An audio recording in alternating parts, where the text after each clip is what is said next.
Chapter 38 Showdown at Moonlight Bridge.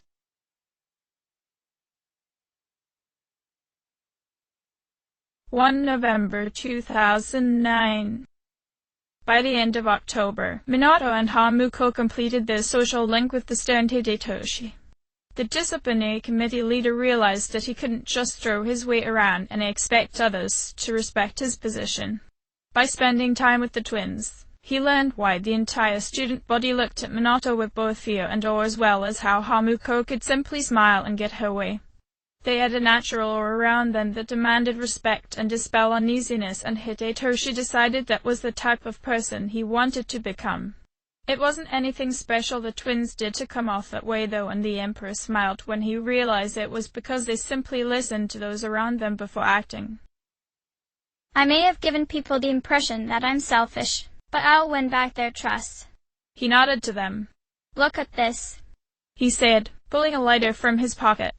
You know that cigarette butt in the bathroom? One of the guys fessed up.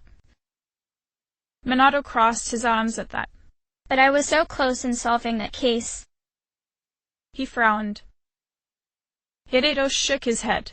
Sorry you had to go through all that trouble, Minato-kun, but you know what else? He promised me that he'll never smoke again. This lighter is proof of that. The blue-haired boy tilted his head to the side. Really? Hamuko smiled as she stood by her brother's side. That's good, Hidetoshi-kun. You managed to reform a student. Yeah. Hidetoshi smiled at her praise. I earned his trust by showing concern for others, just like you taught me. He handed her the lighter. Here, I wanted you to have this. Thank you, Hamuko said, accepting it. No, I should be the one thanking you, Hidetoshi said as he turned towards Minato. I've been looking down on people, but that caused friction with everyone and dragged in people dear to me. It really hit me, when I was persuading the lighter's owner, how important it was to make an effort to understand. I learned that technique from you, as you employed it upon me. Come on, Hidetoshi. Minato smirked. It's what we do best. If you learned from us, it wasn't because we were trying to teach you. It's because you actively made an effort to understand us too. The junior became embarrassed at that. Do you remember the story I told you? About the TV anchor woman. He frowned at the tragedy of the lady's injury. The man sent to prison was my father. I see now that sincerity is important, and I'm proud of myself for learning its true meaning. I also realized what an amazing man my father is. One day. He glanced at the twins with determination in his eyes. One day, will I be able to stand by your sides? Hamuko looked to her older brother before giggling at their friend. Hidetoshi-kun, you're already able to stand beside us. Minato nodded in agreement. You're an important friend of ours after all. When you need strength, we'll be there. The same goes for when we need you, right? Hidetoshi relaxed at their words. That's right. He nodded. Thank you. The twins smiled at him as they received Odin's blessing. When they called on his power to use thunder rain in Tartarus that night, Akihiko smirked as the Norse god commanded respect from the shadows it defeated. The boxer crossed his arms and nodded his head. Yeah. You two really are amazing. You might have a powerful emperor persona, but Caesar and I won't fall behind. Right, Shinji? Ken nodded in agreement. We're almost at the end, the young boy said. We'll finish this for sure. Minato smiled as the team's morale was climbing again. That was good. The final shadow would appear in only a few days, and even though they lost an important member, Shinjiro was still with them in spirit. The older brunette had entrusted the future to them, and Minato sure as hell wasn't going to waste it. His plan was starting to finally come together again, and he made up his mind about the future. This decisiveness led the blue-haired boy to the very end of the hallway of the dormitory's third floor. He nervously stood in front of the door and looked down at his clothes. He fixed his gray coat to make himself more presentable before raising his hand to knock on the door. The sea's leader only knocked once before the door quickly opened. Fuka. He jumped in surprise. Startled by his presence, Fuka let out a squeak. Minato-kun is sorry, he said with a nervous smile. Are you busy today? He noticed she was dressed as though she were ready to go out. I was going to visit my parents just. Fuka replied with a nod. Did you need something? She curiously asked as she noticed how fidgety the blue-haired boy was acting. You're not sick, are you, Minato-kun? And no. The boy shook his head. He calmed his nurse by taking a deep breath. He frowned to himself. Maybe another time then. He told her as he started down the hall. Sorry for bothering you. Minato-kun. Fuka quickly pulled on his sleeve to prevent him from leaving. Actually, I wanted to see you before I go. I have a request. The fool turned his head towards her. What is it? I want to properly introduce you to them, she quietly said with a blush. His blue eyes widened. Are you sure? Fuka nodded. It won't be long. Afterwards, I can help you with what you wanted to see me for. Minato lightly chuckled to himself. Well, it looks like we had similar thoughts today, Fuka. The girl looked up to him in slight confusion, but the boy nodded his head. Okay. Let's get going. A smile grew on the girl's face as she took his hand. Thank you, Minato-kun.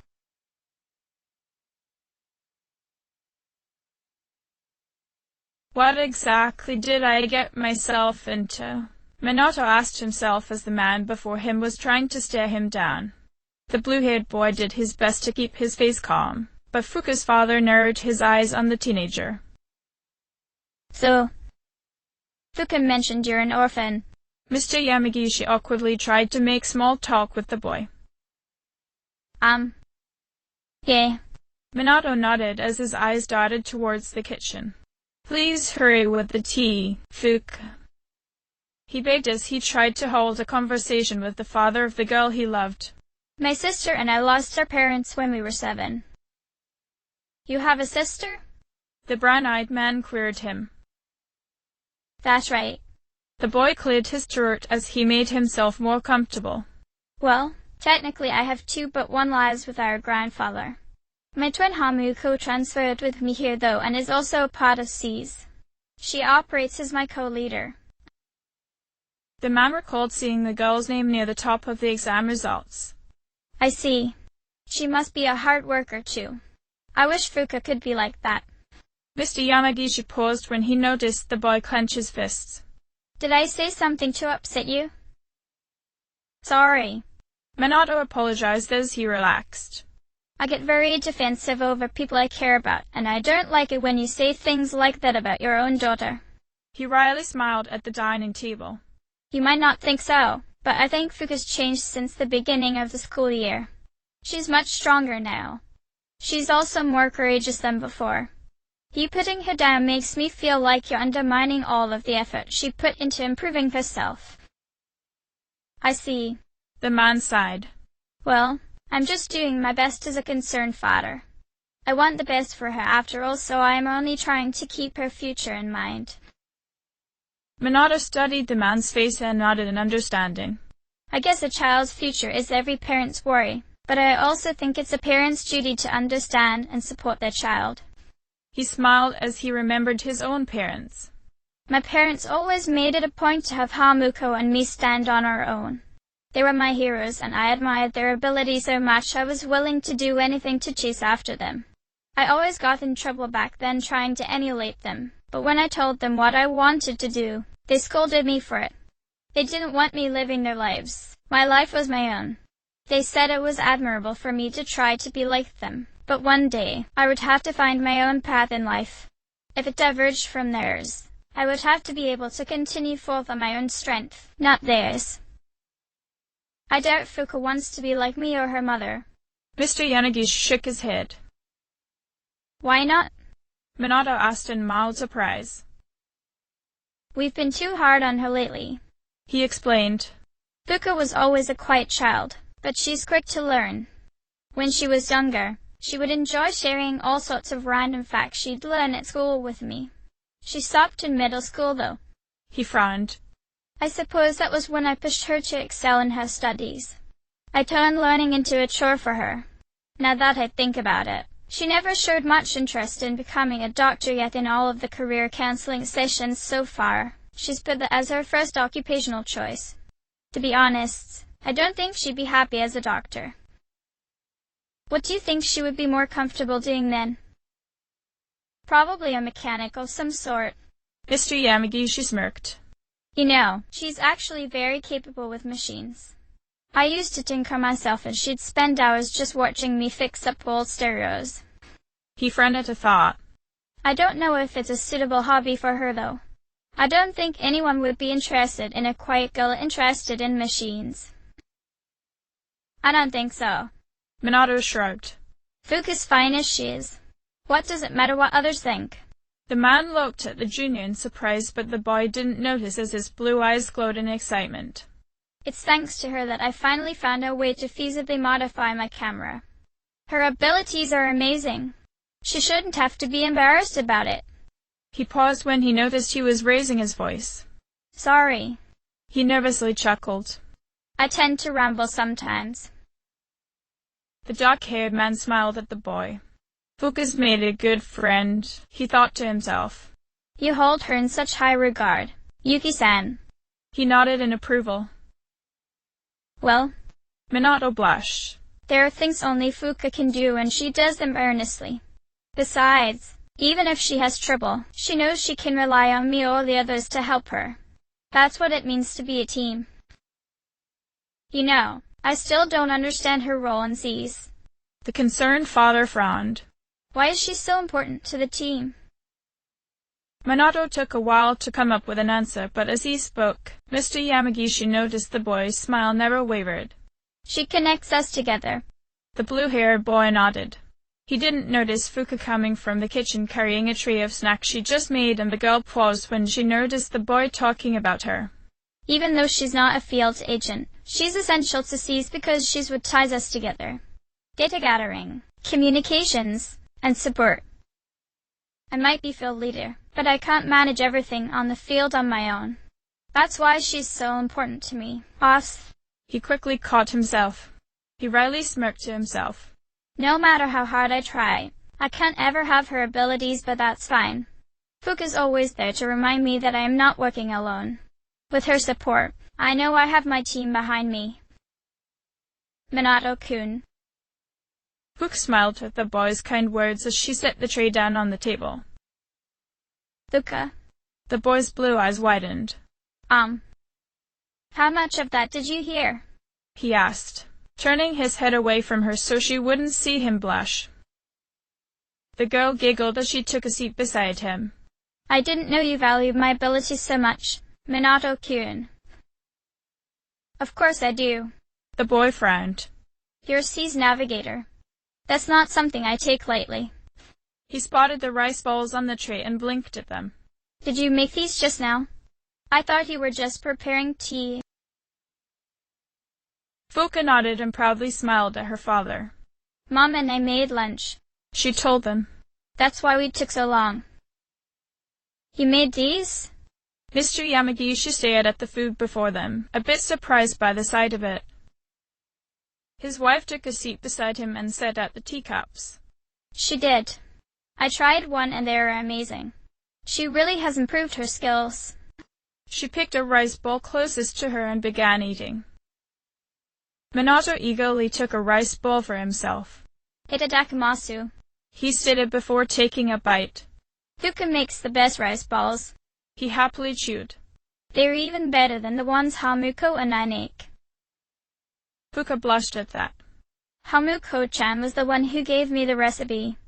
It shouldn't be that different from how you usually make it, Minato-kun. She reached for the heavy teapot but nearly spilled the hot drink. Carefully watching her, Minato quickly stood up and caught the pot before she could help herself. I've got it, Fuka. You should enjoy your lunch too. He gently smiled at her as he poured the tea for everyone. Thank you, Yuki-san. Her mother smiled at him. You're quite the polite young man. The boy slightly went red at that. The four enjoyed lunch together and spoke about random things before the teal-haired woman turned to her husband curiously. So besides C's, what else did you two talk about? Just Fuka in general, the man said as he stared at his daughter. She really has changed from how she was in the beginning of the year. It really was a good idea to join C's, he reluctantly admitted. Fuka sheepishly smiled at that. I'm glad you think so, Potler, she said. I was able to make many important friends there. It also made me put into perspective what I want to do in the future. She nervously looked up to her parents. I know this might seem sudden, but I don't think I'm going to become a doctor. I want to go into mechanical and computer engineering. Fuka. Minato stopped gnawing on his last rice ball and tilted his head to the side. The girl did her best to face her parents' stares as she continued. I know you might be disappointed in my decision, but I've already made up my mind. I want to be able to help others, but I want to do that by fully utilizing my strengths. I want to be able to live honestly with myself, but to do that, I can't hide my likes and dislikes anymore. I love tinkering and building things. I love you both, but I also love all of my friends at the dorm. She paused as she glanced at the supportive blue-haired junior beside her. I want to be able to do the things I love with the people I love. Minato gave her an encouraging smile as he nodded to her. Mrs. Yamagishi glanced between her daughter and the junior before smiling. You've completely thought this through, haven't you? That's right. Fuka nodded. Her father took the last rice ball on the tray before looking towards Minato. Yuki-san, can I ask that you give us a moment? Minato nodded in understanding as he quickly gathered the dishes. Of course. Let me clear the table first. Fuka's eyes widened in surprise. Wait, Minato-kun. It's all right, Fuka. He reassured her. You made lunch for us. I'll handle the rest. He told her with a smile. I want to thank your family for their hospitality somehow. He quickly disappeared into the kitchen. Nervous that she was now alone, the girl turned to face her parents but noticed her stern father didn't seem angry. Father? He shook his head as he stared at the kitchen entrance. Fuka, what was the reason for your visit?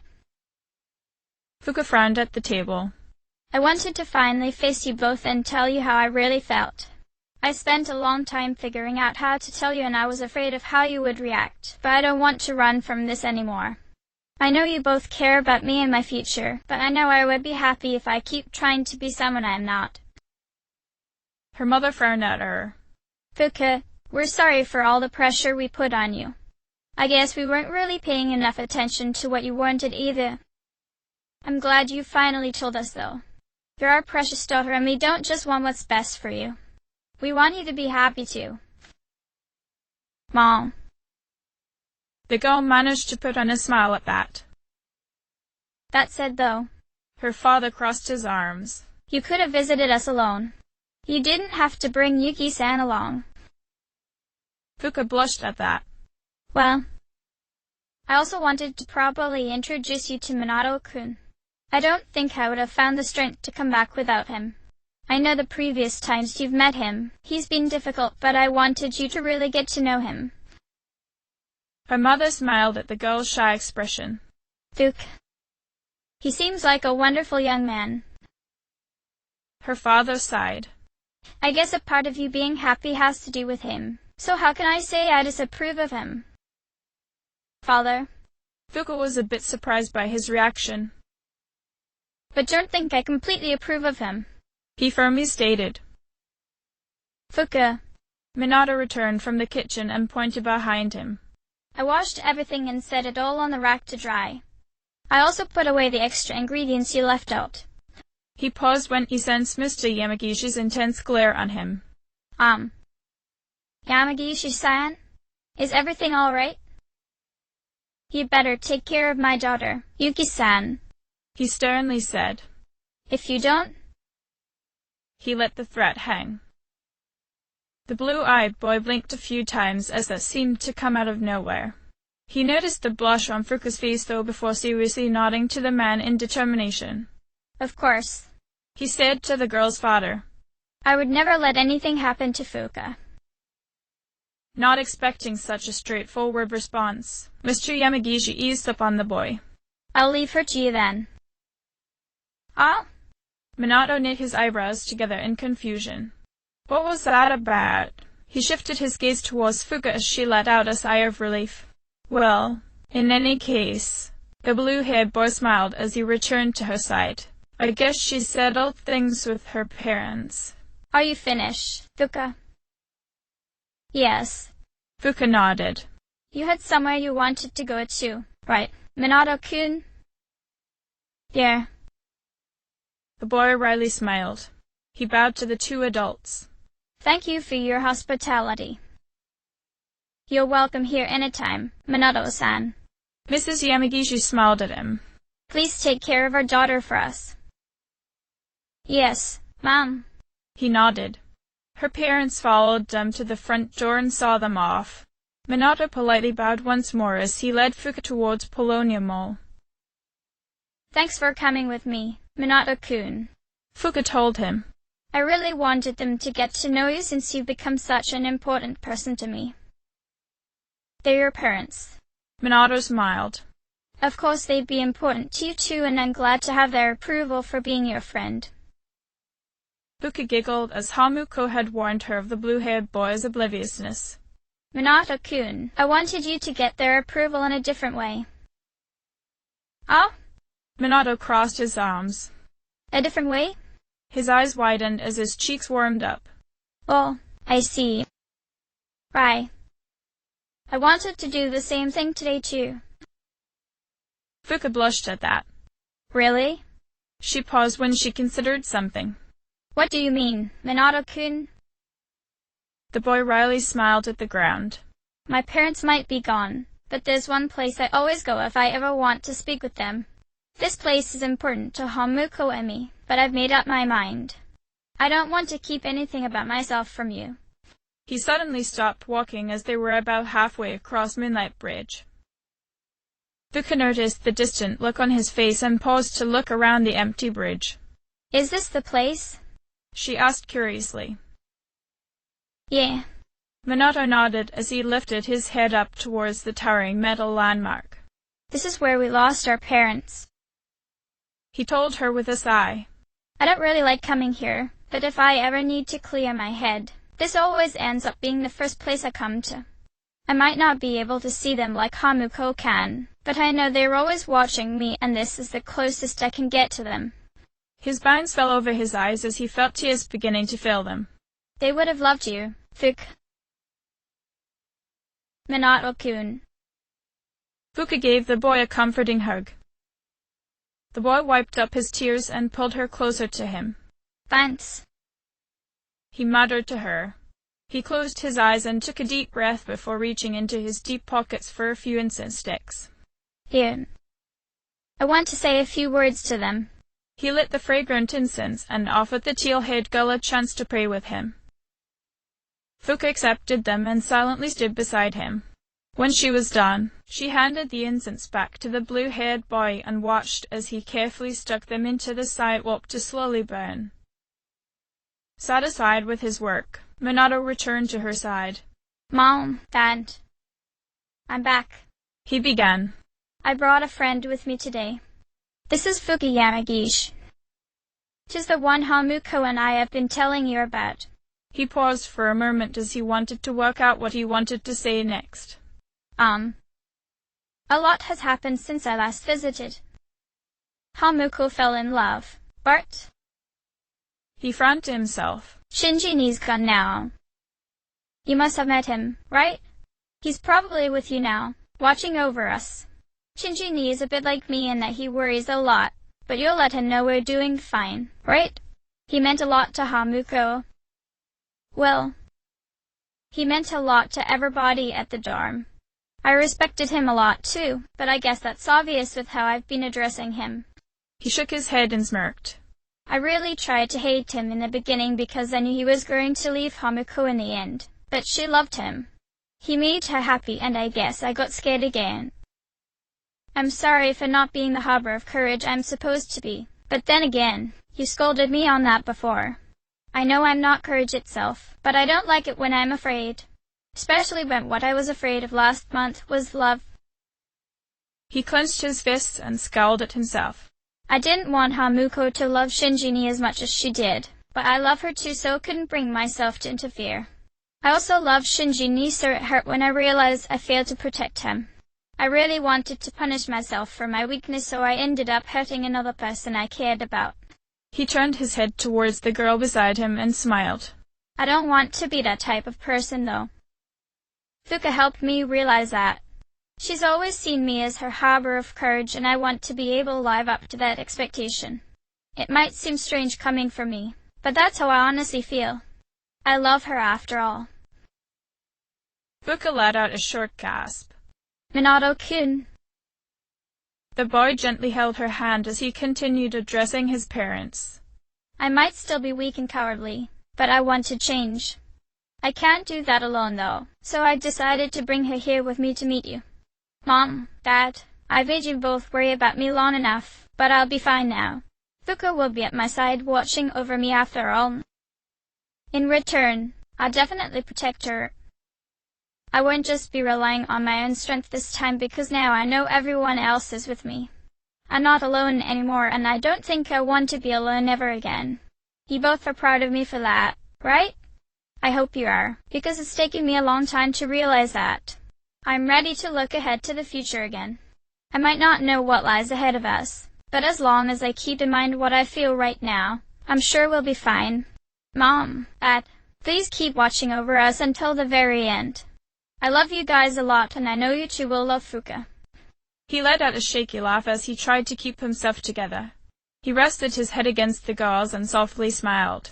Fuka, would you like to say something? The brown-eyed girl squeezed his hand. Hello? I'm Fuki Yamagishi. Minato-kun has told me a lot about you two, and I'm sure you were great parents. I'll try my best to watch over Minato-kun. He's very important to me, and I hope you'll accept me. She frowned a bit as she sounded too formal. She took a deep breath before continuing. I was a bit surprised when Minato-kun said all of that, but I'm happy too, because I didn't expect for him to feel the same way about me.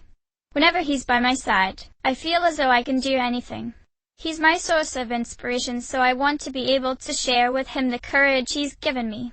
Even if Minato-kun tends to doubt himself sometimes, I'll always believe in him.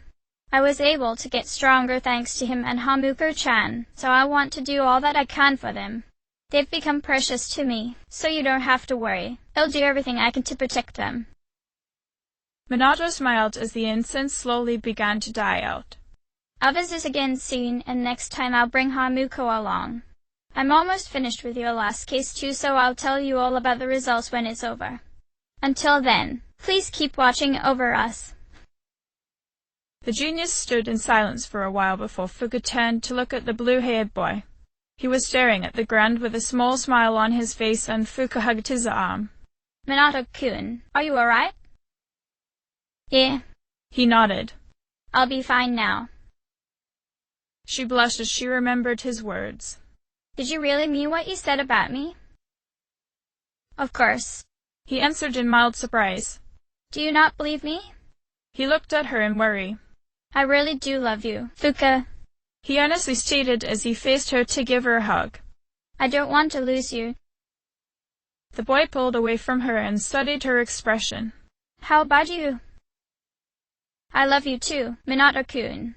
Fuka happily smiled at him. The blue-haired boy let her go and sighed in relief. I'm glad you feel the same way, because I want to give you something. He reached into his pocket and pulled out a silver locket. Minato-kun. Fuka studied the sun-shaped charm before opening its moonlight color. She gasped at the picture of the two of them together with the ocean glimmering in the background. Hamuko had taken the photo for them at Yakushima on the morning they left. Can I really have this? The boy nodded. My parents gave that to me when I was born, and I used to always keep a family picture in there. That photo burned up in a car accident though, and I haven't worn it ever since. He felt a bit embarrassed sharing this with her, but it was important that he told her. I don't remember why, but I had Hamuko hang on to this for me. When I asked for it back, she was really happy when I told her I wanted to give it to you.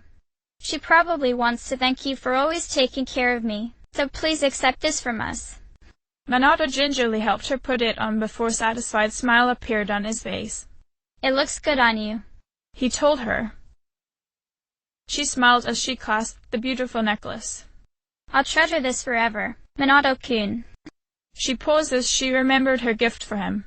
Minato-kun, she nervously began. When we return to the dorm, can we go to my room? I have something for you there. Sure. He nodded as he looked towards the ocean. But we still have the rest of the afternoon to do whatever we want before we have to go back. Can I take you somewhere? As a date? I know so much about you that I want to share with you my past too. Minato seriously stared into her brown eyes. I want you to know everything about me. Of course, Minato-kun. Fuka giggled as she let herself lean against him. Some of it might not be pleasant to hear. The boy warned her with a frown. Will that be okay? You've accepted me for everything I am, so I want to do the same for you. The teal-haired girl nodded. I love you, so you don't have to ever hold back anything with me, Minato-kun. I hope you don't come to regret those words, Fuka.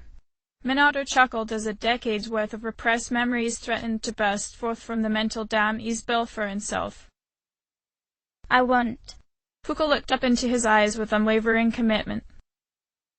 Minato leaned his head forward so their foreheads were touching. This is going to take a lot of coffee. Let's go to Cafe Chagall then, she suggested, ready to learn everything she could about the boy she loved. Fuka quickly straightened up and began eagerly pulling on the blue-haired boy's hand. Minato cheerfully laughed as he let her drag him along, the two of them happy to be able to spend time together like this once more.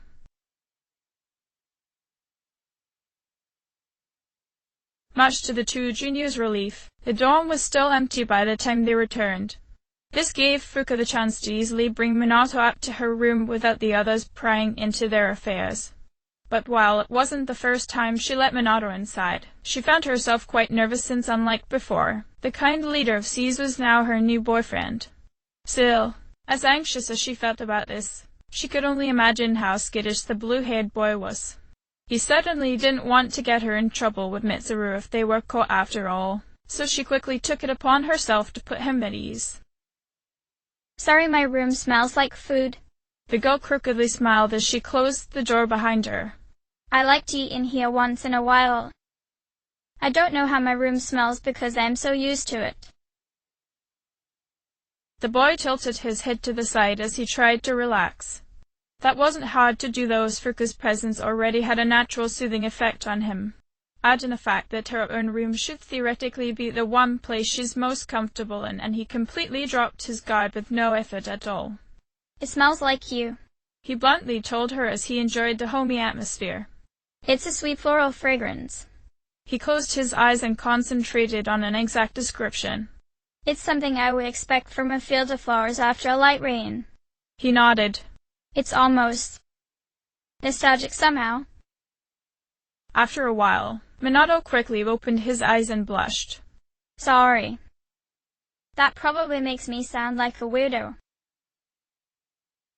The girl shook her head and giggled at him. You're just being yourself, Minato-kun. She reassured him. Do you know that our sense of smell is connected to our memory, and... She also began to blush at him. Sorry. I don't know what I'm saying. I'm acting weird too, aren't I? Minato lightly laughed as he hugged her. You seem like yourself to me, Fuka, he told her. He protectively held her close to his heart. My precious, cute windflower. Minato-kun. Fuka's face burned, but she quickly remembered why she invited him into her room. Oh, I almost forgot. Minato let her go and curiously watched her move about. I want to give you something. The teal-haired girl looked around her desk. Here. She picked up a set of blue and gray headphones. This is from my heart. She smiled at Minato as she handed them to him. I want to be true to myself when I'm with you, Minato-kun, so I made these for you. Minato carefully swapped out his old pair with hers and tested them. His eyes widened as the song currently cued in his music player crisply played in his ears. Praying the heart. When the moon's reaching stars, if you hold me tight, feeling heartbeat so close, will this last long? Fuck. Minato gingerly put down the headphones and stared at them all. Sorry. The girl blushed. I'm not very feminine, am I? The boy quickly hugged her. I love the headphones. Really? Fuka smiled. Oh, I'm so happy. She placed her hands on the speakers he now wore and stared into his blue eyes. When you listen to them, it will be like I'm there with you, no matter how far away we are. Minato lost himself in her warm brown eyes and nodded in understanding. Thank you. Her face was extremely close to his own, and without thinking he pressed his lips against hers. The action surprised Fuka, but she relaxed in his arms and tenderly kissed him back. The boy closed his eyes as he felt a new persona stir within him. A female figure wearing a large black hat and long cloak kneeled before him. I am Scathach, and I have heard your call. I will fight by your side forevermore. No matter the war, I will protect you and those you hold dear. May you always be blessed by the priestess. As the persona returned to him, Minato broke the kiss and blushed at the red-faced girl before him. Sorry, Fuka. I couldn't help myself. Fuka shook her head and smiled at him. I didn't mind, Minato-kun. She allowed herself to enjoy his comforting presence before a thought crossed her mind. She didn't think her face could get any hotter as she sheepishly buried her face into his chest. I know it's against dorm regulations, but will you stay with me? Just a little while longer. Her hands wandered to the buttons on his coat and she let them lightly rest there before pulling herself closer to him. Fuka. Minato looked down at her and noticed she didn't seem to want to let him go. With a soft smile on his face, he gently lifted her chin up to stare into her eyes. If that's what you really want. He leaned his head forward to prepare for another kiss. Then I'll stay for as long as you wish.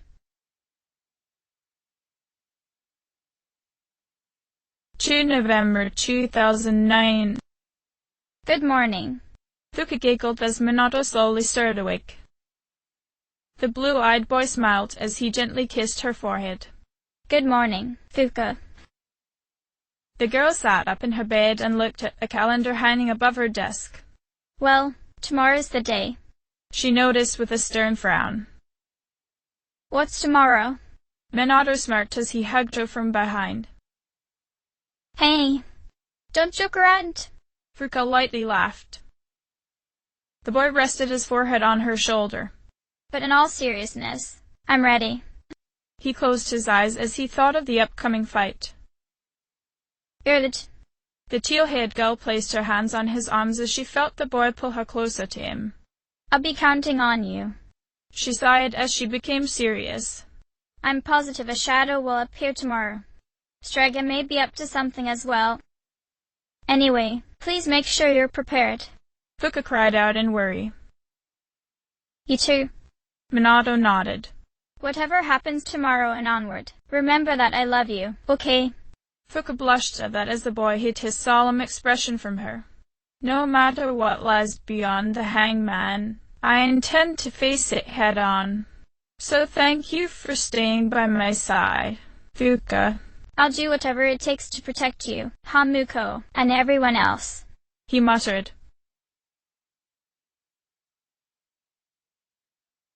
Hamuko smiled as the entire team gathered in the lounge. Everyone was here and accounted for. Well, almost everyone. Hamuko thought as she played with her watch. But that's okay. Shinji-kun is still with us, and we intend to see this through. She lifted her head as she sensed the brunette spirit at her side. She took a deep breath before eyeing her brother leaning against the wall. This is it, Minato stated with a serious expression on his face. Fuka nodded as she looked between the twins. Tomorrow will be our last operation. Yeah. Yukari wryly smiled as she considered the past year. We've been through a lot this last 6 months. Don't you think? Minato tilted his head to the side. It went by quickly. Yeah, how? The archer frowned. It was fun. Hamuko lightly chuckled. Man. Yukari paused to consider it for a moment. Yeah, I guess it had its moments. Still, there was definitely our share of pain as well.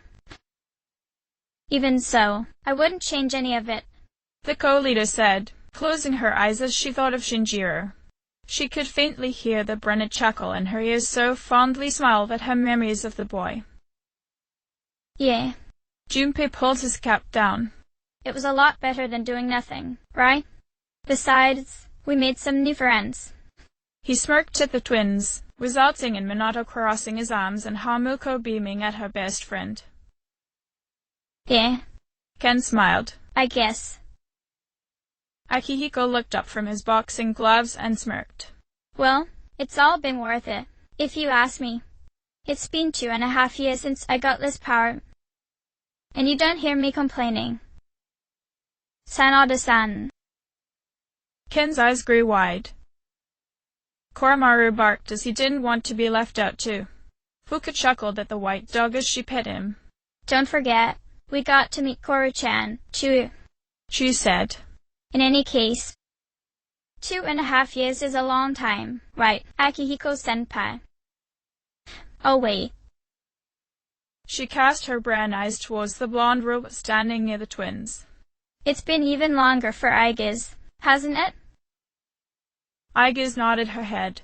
I was asleep for much of the time, so I have not been in operation for very long. How about you, Mitsuru-senpai? Junpei curiously asked the redhead. You started before Akihiko-sen, right? Me? The senior frowned. Yes, it was just me at first. She glanced at Minato and Hamuko but said nothing. Of course, back then, C's didn't exist, and this was just a regular dorm. Did the chairman recruit you? Yukari asked. No. Mitsuru shook her head. I've been aware of the dark hours since I was a child. One time, my father's research team was attacked by shadows. That's when I awakened to my persona. When I witnessed the incident. Hamuko frowned at that. Really? That's what happened. Yukari was surprised too. It seems I was the first. The senior continued, not looking at the rest of the team. If that had never happened, perhaps none of you would have to bear this terrible burden. Senpai. Fuka frowned. Minato shook his head. I don't see it like that, senpai. The blue-haired boy said. Despite all that's happened, I don't regret joining C's. Akihiko nodded in agreement. It would have happened to someone eventually. Besides, he punched his left hand into his right palm. The enemy can't just be ignored. Mitsuru studied the boxer's face before sighing. I suppose that's true. The entire team remained silent as they all contemplated the next night. Hamuko took in a deep breath as she saw the full flash before her eyes. So after 10 years of the dark hour, Nin-san and I will be free of it. She looked towards her brother and smiled at him. The blue-haired leader smiled back and nodded to her. We'll get through this together, he seemed to say. Mitsuru was the first to get up. Tomorrow is a big day. She began. So make sure you get your rest.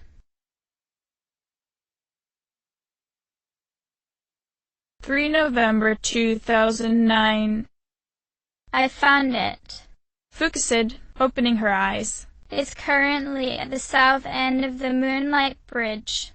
The 12, GH, and final shadow. Moonlight Bridge. Hamuko murmured. Her brother shifted beside her but said nothing. Ikatsuki crossed his arms as he remained in his seat. This is it. And as we expected, Fuka continued, there are 2 persona users nearby. Strika. Akihiko, Hin, and Hamuko looked to each other with a nod. Mitsuru saw their exchange but addressed the entire team. They know this is their last chance. Even though we were expecting this, we should still be careful. Ken clenched his small fists. Those bastards. Akihiko eagerly smirked. Saves us the trouble of looking for them. You've all done a fine job up to this point. Mitsuru scanned the faces of everyone on the team. This will be our last operation. Let's all come back safely. Minato tightly clenched his sword and looked over to his sister. The red-eyed junior nodded to the group. Let's go all out. She cried.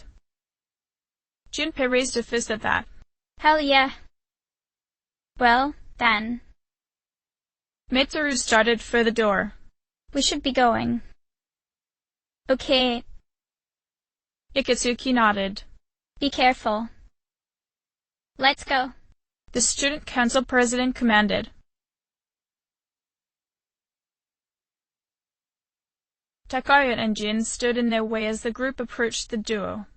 Minato looked beyond them and saw the shadow hanging in the air. Takaya noticed the leader not paying any attention to him, so stepped in the boy's line of sight. You know the significance of today, do you not? The shirtless boy asked. Of course, Minato said, crouching into a ready position. Today's the final battle. Takaya glared at him. You claim you hunt the shadows to prevent the disaster they bring. Yet, countless lives are lost each day without their intervention. The power we wield is not itself evil. You cannot deny that. So why don't you just admit it? We've never denied it. Hamuko shook her head as she prepared her naginata. This is just what we've decided to use our power for. Finally, after years of putting up with the dark hour, we'll finally be able to get rid of it. Takaya shook his head at her. You do not wish to eliminate the dark hour.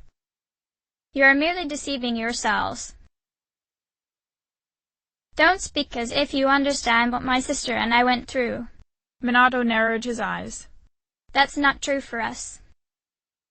You are indeed foolish children. The shirtless young man sighed. Erasing the dark hour is the same as erasing yourselves. He pulled out his revolver, causing everyone in C's to tense up. Ditch. Is even that beyond your comprehension? As I believed, our goals are irreconcilable. What a shame. Minato coolly responded. Jin. Takaya looked to his partner expectantly. The blue-haired explosion specialist glared at their enemy. Forget these maggots. He spat. They shall decide who will prevail. Takaya smirked. Come. He cocked his gun. Now, you shall be judged. Jin smirked as he pulled out a small bomb. There's no cure for stupidity. Minato looked to his team. I guess. He called out. Let's go. The robot quickly leapt into the air and fired a barrage of bullets at Strega. The 2 renegades summoned their personas to defend themselves, but the incessant attacks weakened them a bit. Minato took the chance to have half the team circle around them. With Strega surrounded, the odds were in their favor. The blue-haired seized swordsman pulled out his evoker. Persona.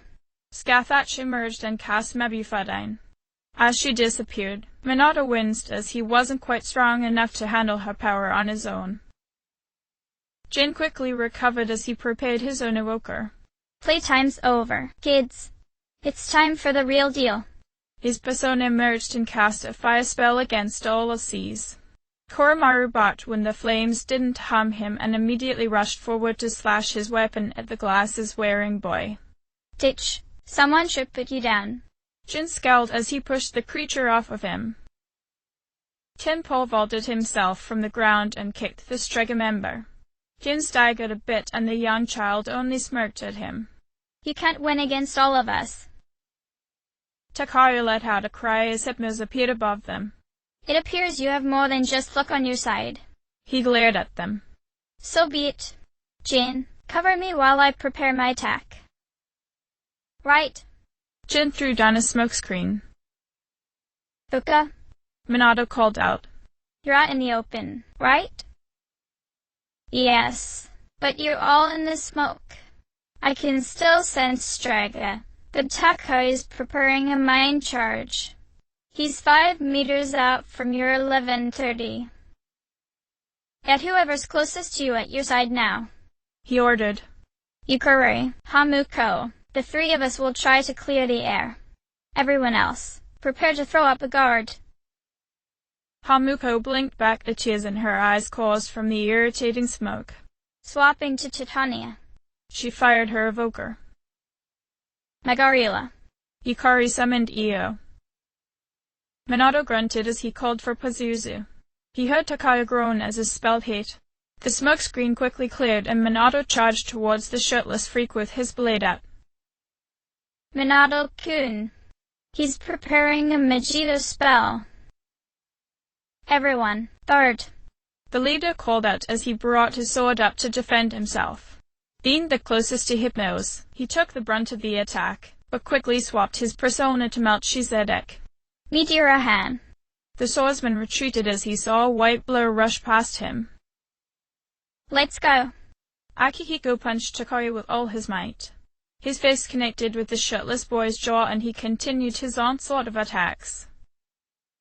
Takaya staggered backwards once the boxer finished and wiped the blood coming from his mouth. I never imagined that your power would rival ours.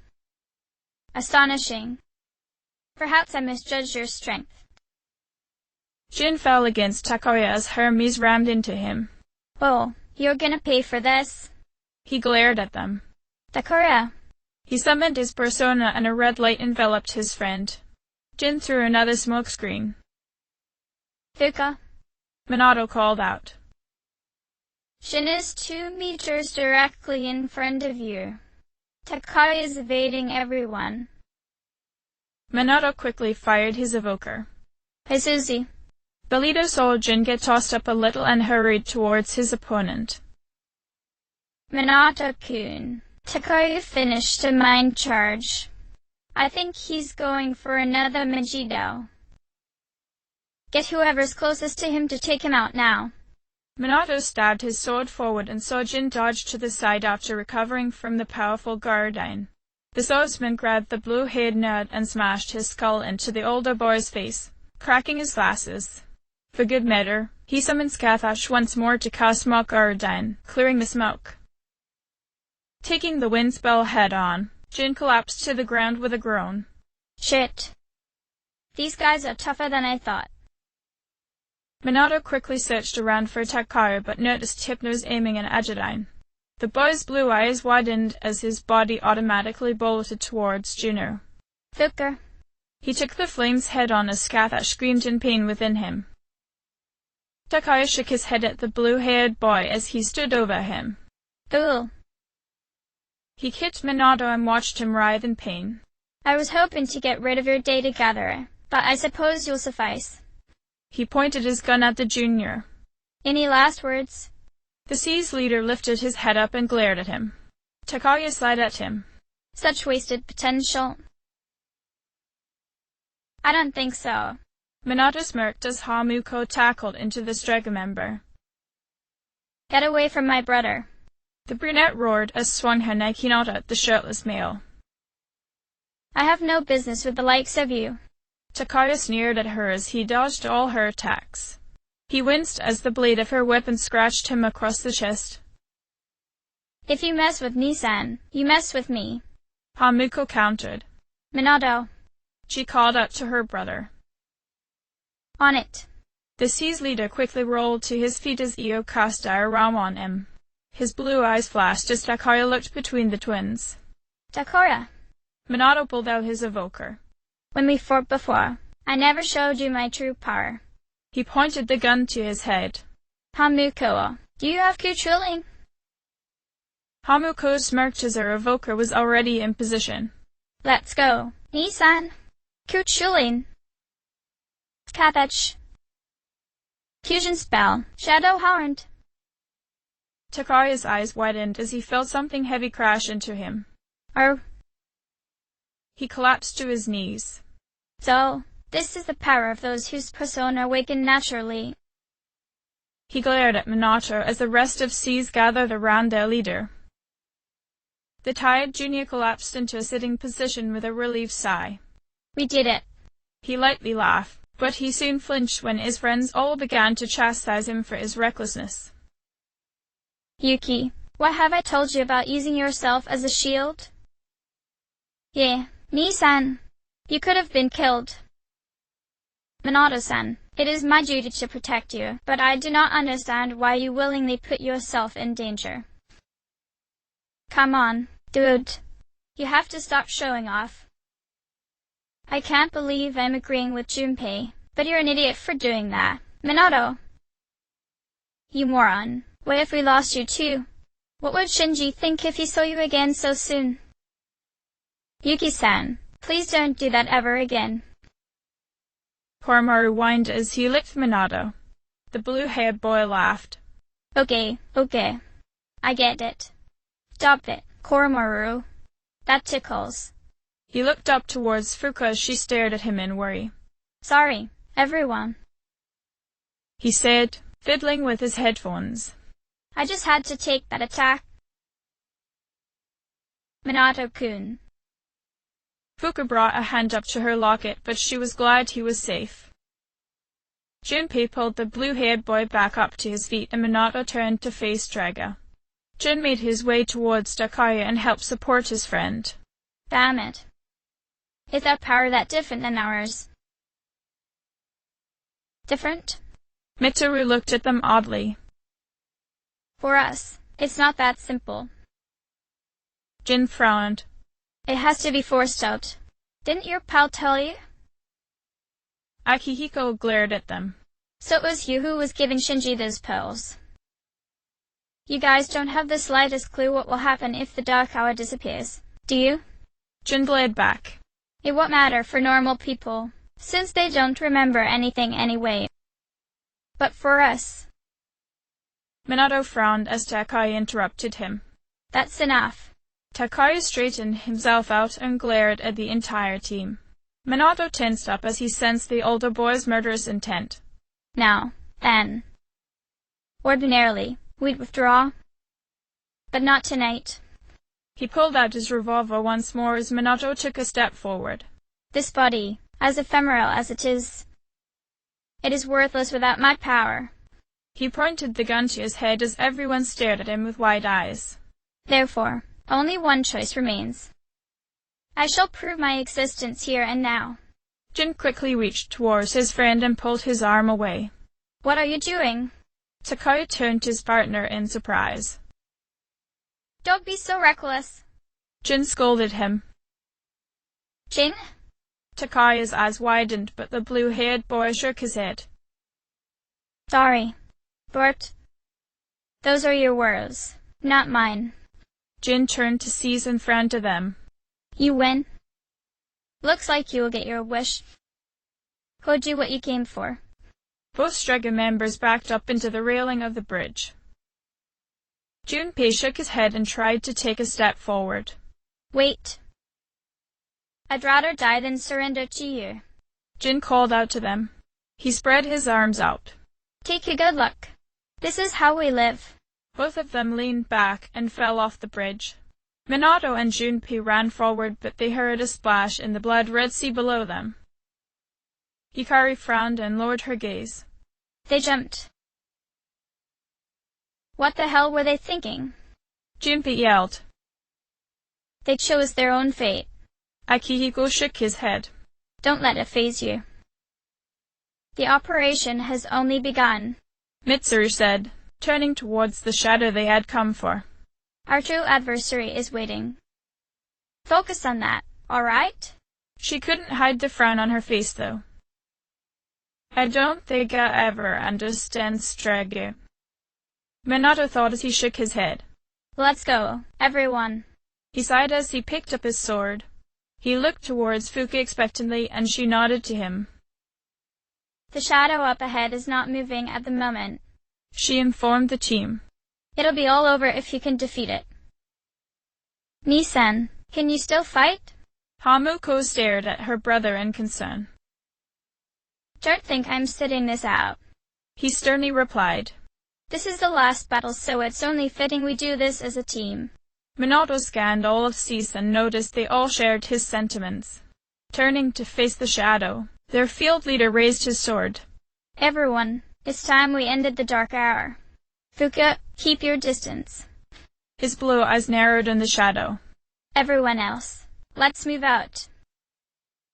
As they engaged the shadow, the hangman hovered above them. Fuka quickly began her scan. This is it.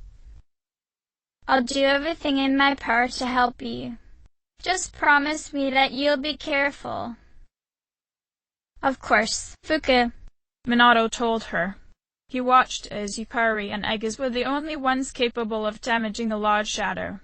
3 statues stood before them and refused to budge, so the blue-haired boy sliced at one. So what's with these things? I think that floating thing is your main target, but it's out of your attack range. Give me a minute. I'll see what I can find out. Hamuko dodged an Agila coming from the far left statue as Mitsuru quickly evaded a Zainga from the one on the far right. Mitsuru tried to cast Bufadine on the middle one, only to have the attack stop short of it. So they all have different affinities. Be careful, everyone. Aigis, Ikuri, stick to the left side. Minato summoned Melchizedek to heal everyone. Akihiko-san, Kin, to the right. Mitsuru-senpai, stay where you are. Junpei, Goro, more towards the left and take as many fire spells headed her way as you can. Hamuko, you and I will take Senpai's other side. Junpei summoned Hermes. Come on. After his persona rammed into the fire-based figure, he smirked as it disintegrated. Okay, onto the middle statue. For some reason, the statues feel similar to the floating shadow. They must be related somehow. Akihiko defeated the second statue as Hamuko brought her Hinata up to slice the last one. The brunette was surprised when the large shadow above them suddenly fell. She quickly called out to the team. Get back. She jumped to the side to avoid the shadow, but smirked as the hangman was down. Let's wipe them all out. Minato smirked back as everyone was eager for an all-out attack. Get ready for some mass destruction. The shadow took massive damage as the team relentlessly barraged it with their attacks. It roared as it dropped a fist on the team. Koromaru barked in warning as he and Aigis jumped away. It's calling for help, Fuka warned them. 3 new statues appeared and Minato saw it rise back into the air again. Tich, Aigis, scale up the bridge and take out the henners. Yukuri, support her. Everyone else, keep the statues busy. Understood. Aigis nodded as she launched herself into the air using a statue. The robot grabbed a metal wire and pulled herself onto the bridge. She quickly started for the tower and notified everyone of her position. Preparing to fire. Hamuko called out to the rest of the team. Get back. Minato kicked at the ground to launch himself backwards as the shadow fell in front of him. Taking advantage of the opening, Junpei and Koromaru unleashed their most powerful fire spells, and Minato's eyes widened as he stared at the scene in front of him. Aigis jumped down from the bridge, firing another round of shots on the down shadow. The blue-haired leader flinched as the sound of bullets hitting the pavement brought back a distant memory. Hamuko, a young boy screamed in his mind. Nisan? Hamuko shoved her brother out of the way as the hanged man tried to use God's hand again. Startled by the action, Minato fell to the ground, dropping his sword. He was face to the face with the shadow, and his blue eyes fixedly stared at the mask it wore. A voice whispered to him as he remained frozen in place. Death is coming. To death? Minato asked aloud. Minato-kun, look at. The boy couldn't react to the shadow's hand in time as it picked him up. Remember your purpose. Minato screamed as his head threatened to split open. The statues are reforming. Mitsuru called out. Should I down the shadow again? Aigiz asked. It has Nissan. Hamuko shook her head. We'll have to focus on the statues. Yukuri, Ai-chan, try to get him free. Fuku-chan, what's wrong with him? The shadow's interfering with his thoughts. Minato winced as images of Moonlight Bridge flashed through his mind. He vaguely remembered being pulled out of the burning car by someone. His younger self quickly scrambled to his feet. Hamukar, he screamed. I'm coming to get you. Let me go. The powerful grip around him loosened as he charged forward into the fire. Hamuko, wake up. Mom, Dad, they're still in the car. I have to save them. That's right. Minato thought to himself. I pulled her out of the fire back then. I tried to go back for Mom and Dad too, but... Nissan. The 7-year-old brunette pulled him back. You can't. Don't leave me alone too. Mom, Dad, they're already gone. Please. She weakly sobbed. Don't leave me by myself. Biba. This is all my fault. The young boy turned towards her and tearfully said something else. What did I say back then? Minato's head hurt as he tried to focus on the memory, but it quickly faded away. Why was it my fault? Stop. I need to figure out what happened. Wait. The shadow tightened its grip around him and the boy let out a shout of pain. What the hell do you want from me? I don't want to die in it. The shadow whispered as it toppled to the ground again. It's finally down. Akihiko gasped. It's no good. It's still holding Yuki-san. Ken shook his head. Let him go. Nissan. Minato-kun. Fuka did her best to reach him. Minato. Hamuko tried to call out for her brother once more as the rest of Cease performed another all-out attack. The shadow let out a pained roar as it was on its last legs. I don't want to die. It crawled towards the edge of the bridge. I don't want to die. Minato felt the hanged man's grip loosen around him. I don't want to die either. He yelled as he freed himself. The shadow toppled over the side and tried to grab at the boy once more as it disintegrated. Minato did his best to back away from the edge, but he tripped over his own footing and lost his balance. His eyes widened as he felt himself fall forward, towards the blood-red water, but a hand quickly grabbed him by the wrist and held him back. Minato quickly wrapped his hand around the person's arm and felt a leather strap around their wrist. Hamuko. He quietly gasped as his sister carefully pulled him into a steady standing position. Nissan. The brunette sighed in relief. Thank goodness I made it in time. She whispered. What would I do if I lost you here of all places? She let go of her brother and frowned at the ground. Sorry. The older twin took a deep breath and looked up at the sky. For us, it all began here on Moonlight Bridge, didn't it? Minato sighed at the faint memories he had of the accident. He put on a small smile and placed a comforting hand on her shoulder.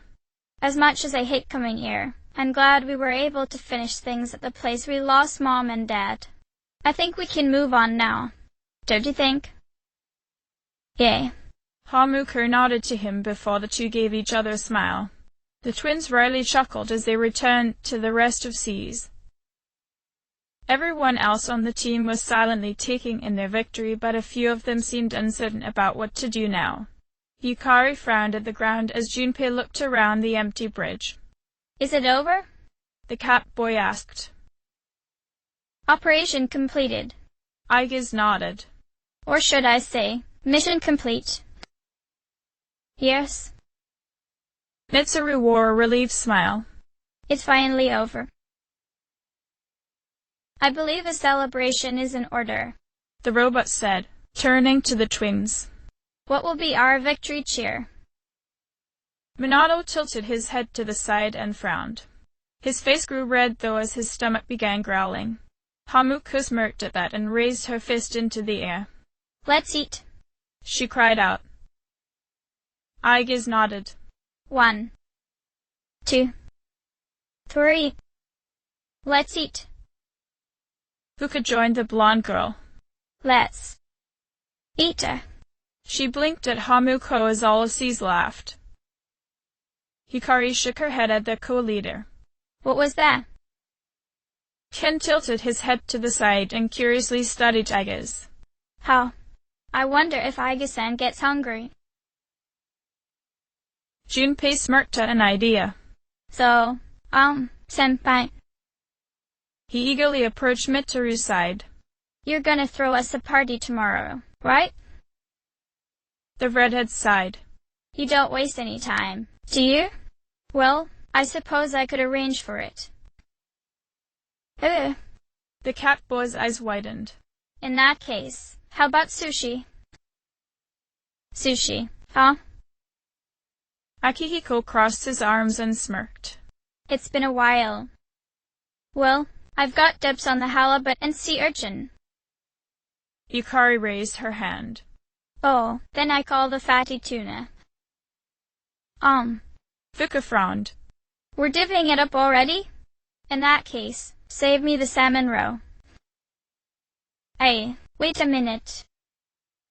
Junpei shook his head at them. You can't do that.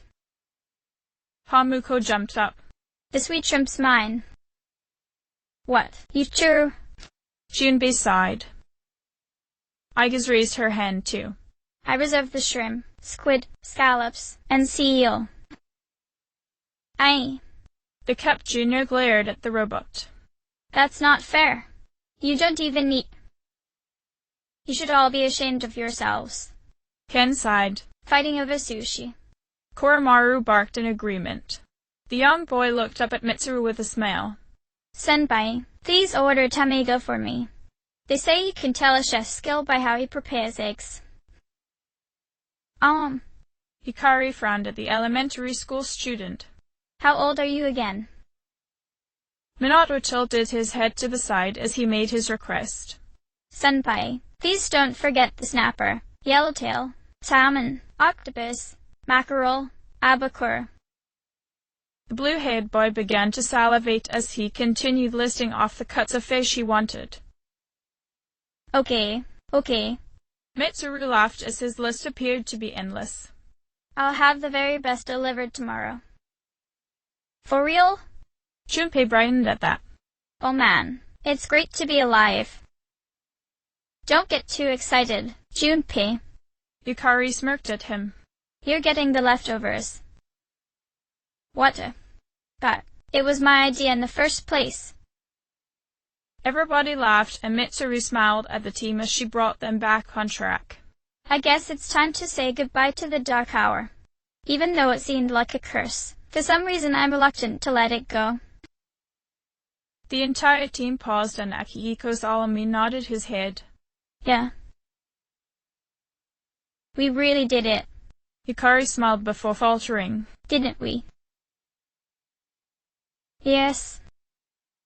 Mitsuru nodded to her. We saved the world, even if no one knows it. Yeah. The archer frowned. Minato turned back to stare at the bloody ocean. Tomorrow we'll know for sure. Just a little while longer now. He glanced up at the bridge and took a deep breath. I'm ready to leave this place behind me and move forward with my life. He paused as he saw two lights in the distance. Mom. Dad. He blinked a few times, but the lights quickly faded away.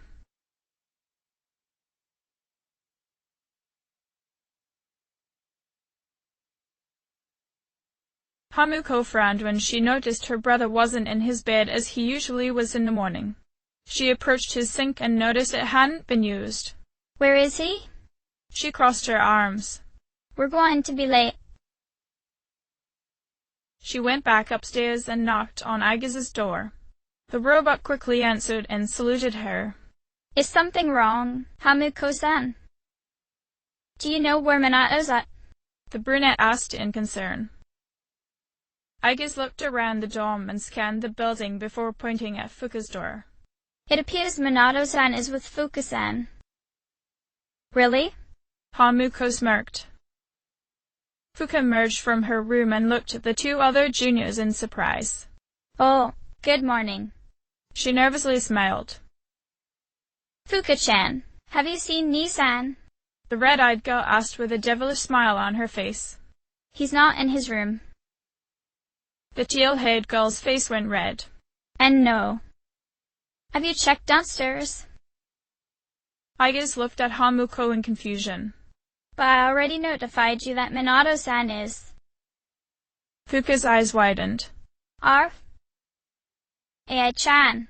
Hamuko quickly pulled the robot along behind her. How about you help me make breakfast and lunch? Fuka-chan, if you see Minato, tell him he owes me dinner for the rest of the week. The brown-eyed junior nervously nodded her head. Oh, okay then. Is that really necessary though, Hamuko-chan? I don't know. The upbeat girl smirked. Is it? She stared at the necklace Fuka was wearing before going down the stairs. By the way, that locket suits you. Fuka didn't say anything as her face burned up even more. She waited until she was certain the hallway was completely empty before knocking on her bedroom door. Minato-kun. Hamuko-chan left with Agiz. Minato sighed as he gave his girlfriend an apologetic look. Sorry for the trouble, Fuka. He shook his head. It's hard for me to hide things from her, but she's my sister. There's not much I can do about it. He straightened up and cautiously studied the empty hallway. That said, Hamuko might tease us, but at least she can keep a secret, and I wouldn't worry about Agiz. The girl nodded to him and smiled. Well, I don't mind the dorm knowing we're dating. The only problem is that it'll be hard for us to get time alone from now on, but thank you for staying with me last night. She clutched her locket. I hope we can do this again in the future. She sheepishly muttered. The boy blushed as he quickly turned down the hole. He nervously coughed into his hand. Why, yeah. Well, I'd better get ready for school. Hamuko will kill me if I end up making her late. I'll meet you downstairs then. He quickly disappeared to the second floor. Fuka giggled at her easily embarrassed boyfriend. Minato-kun. You're very cute sometimes, too, she thought to herself.